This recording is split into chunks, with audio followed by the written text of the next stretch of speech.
Good afternoon, everybody. Welcome to Kat's Cooking Kitchen. I, of course, am Kat, and it's capital K-A-T''S Cooking Kitchen on YouTube and Facebook. Look me up. Check out some of my recipes I have, and I have a lot of them posted over the last 4 years. Today, I'm going to make a favorite of our family's restaurant when they were in business so many years ago. It's called Bob and Dave's Show Lounge Garlic Toast. And if you're one of my followers from Huntington County or in the tri-state area here of Northeast Indiana, you're going to remember this if you're as old as I am. Maybe not quite as old as I am, but the restaurant closed in 1985. So you have to have had it before 1985 to have gone to the restaurant and had their famous garlic toast. So today, I'm going to show you all how to make it. This was one of the first videos I ever made when I started my cooking channel. So it's still out there, but I just thought I'm going to be in the kitchen. I'll go ahead and record it, and maybe more people will get to see it that way. It's really, really good, and it's really, really easy. So let's get started, okay?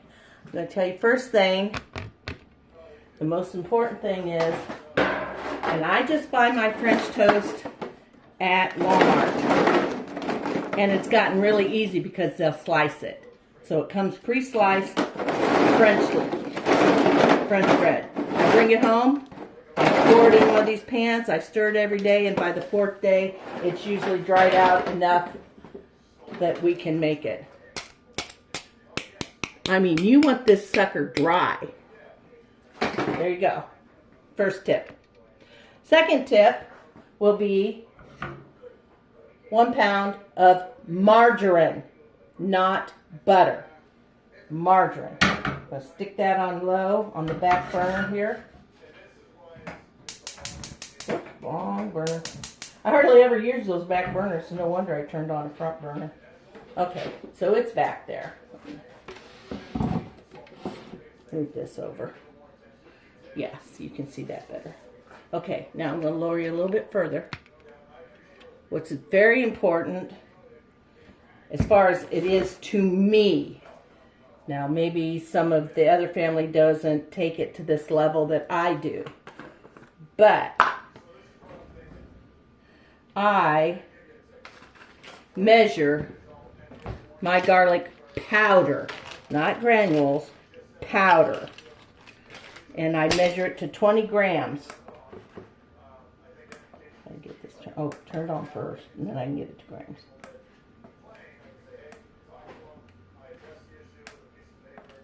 There we go. Now I have it. My scale zeroed out. Whoops, that can't weigh anything. Ah, it weighs 7 grams. Go figure. Okay, we've got it at 0. Let me see if I can move this up so you can see it better.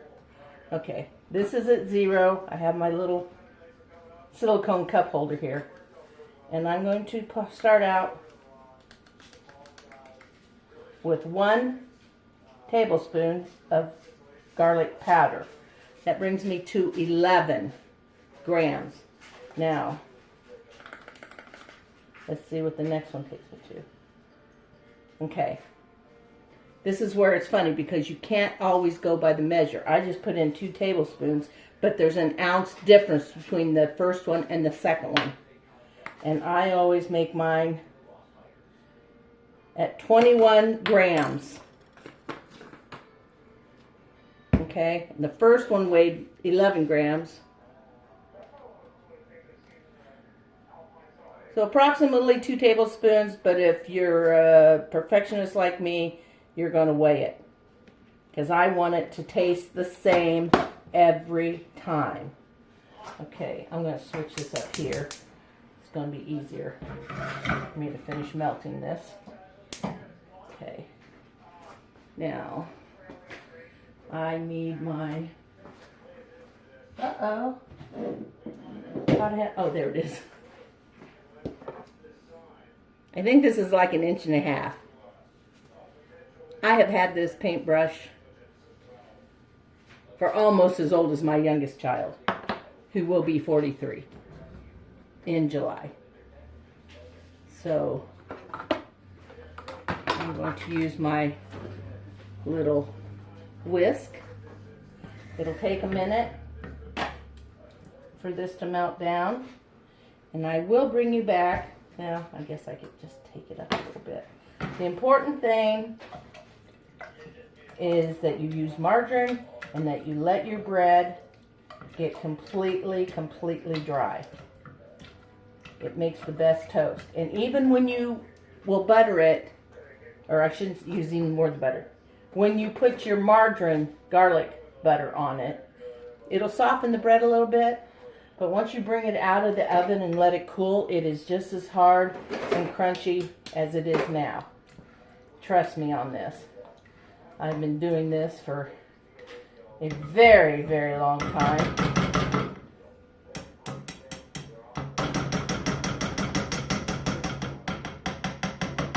And that's the big secret.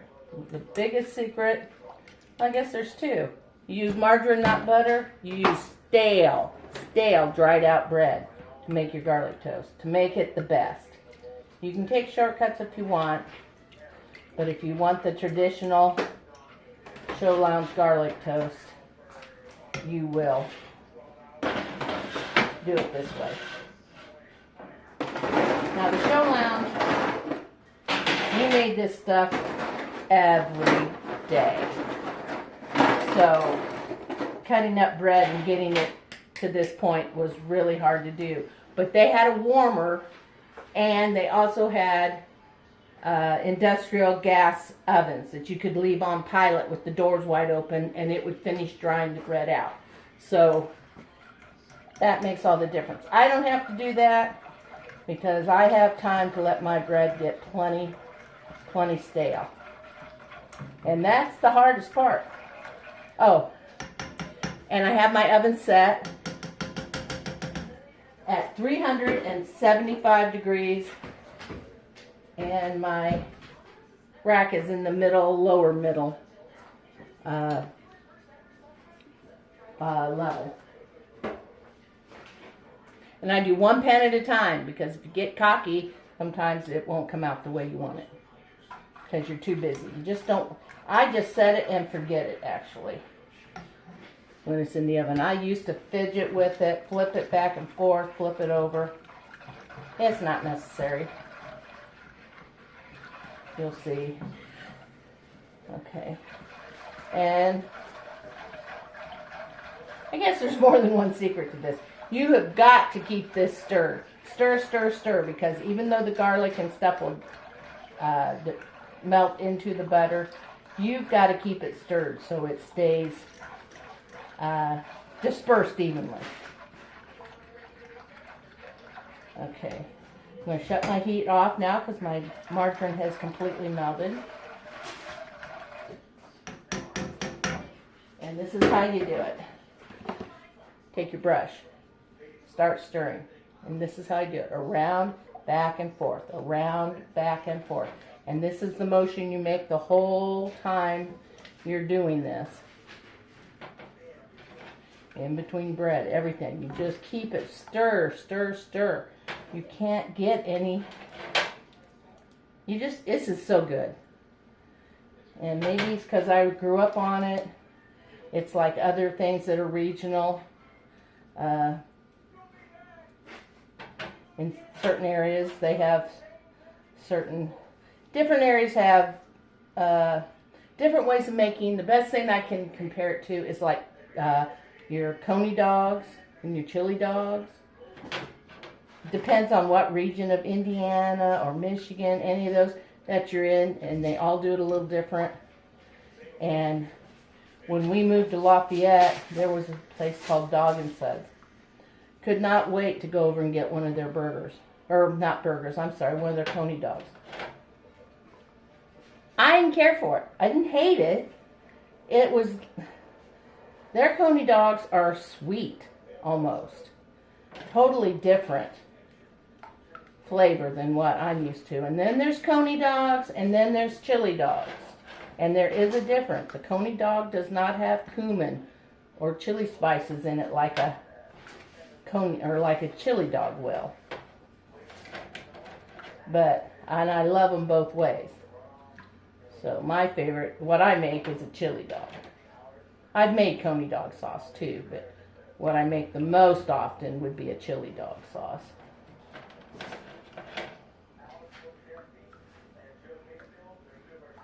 And this is it. You generously coat both sides of your bread with the margarine and garlic mixture until your pan is full, whatever size pan you're using. I chose a smaller pan. I usually use the 15 by, I don't know, 10 or so. Half sheet pans, I guess they're called. To me, they look like full sheet pans. Now remember to scrape the bottom as you stir.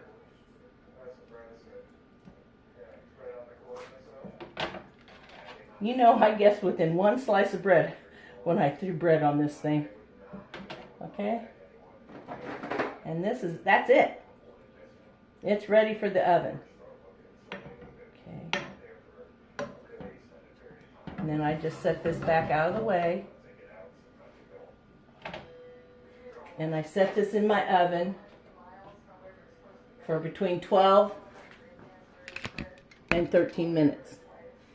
Kind of depends on the day and how quick and stuff it browns. I'll let you know exactly how long it was in the oven when I come back. You come back, we're going to have garlic toast.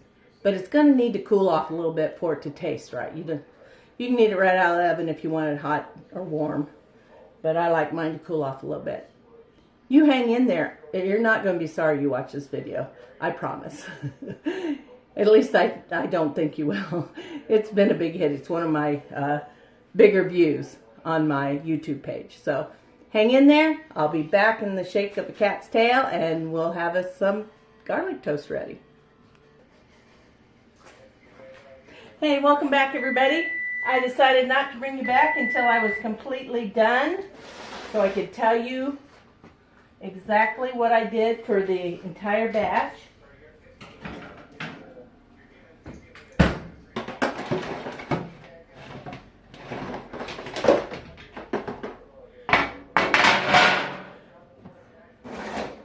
This batch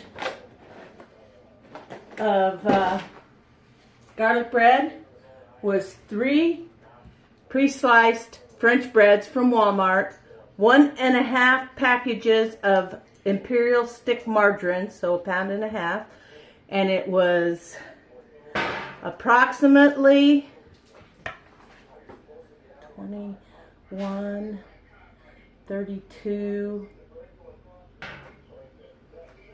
32 grams of garlic powder, or estimated at a tablespoon per, well, let's see, be 2 tablespoons per pound, 1 tablespoon for 2 sticks. So I used 3 tablespoons. I weighed it, so mine came out to 32 grams. And 3 loaves of bread, and like I said, 1.5 pounds of the margarine. And that was for approximately 68 pieces. I don't count the little, oops, I dropped it, dogs get it. I don't count these pieces. I probably had 6 of them. It was 68 without them. So those are good for just a quick snack or in a salad, whatever. But here you have it, a full-blown tray that took me about an hour to make it from start to finish. Show garlic toast, everybody. Biggest time-consuming part of this is waiting patiently for your bread to stale. And as you can see, most of this has been sitting. Still crunchy. I don't want to take a bite right now because after I make it, my whole nose is full of garlic and it doesn't even taste good to me. So, not bad for a rainy Sunday afternoon. Deborah, if you're watching, I know I promised I was going to make some keto bagels today, but I am putting them on hold until Monday. So be looking for that video tomorrow. Have a great rest of your Sunday, everybody.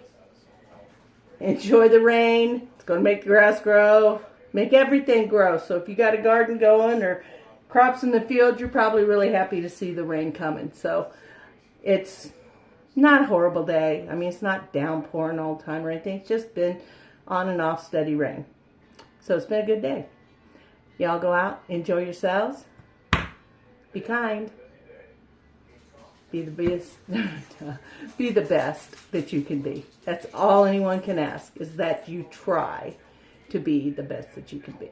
Until next time, thanks so much for watching me in Kat's Cooking Kitchen. Goodbye.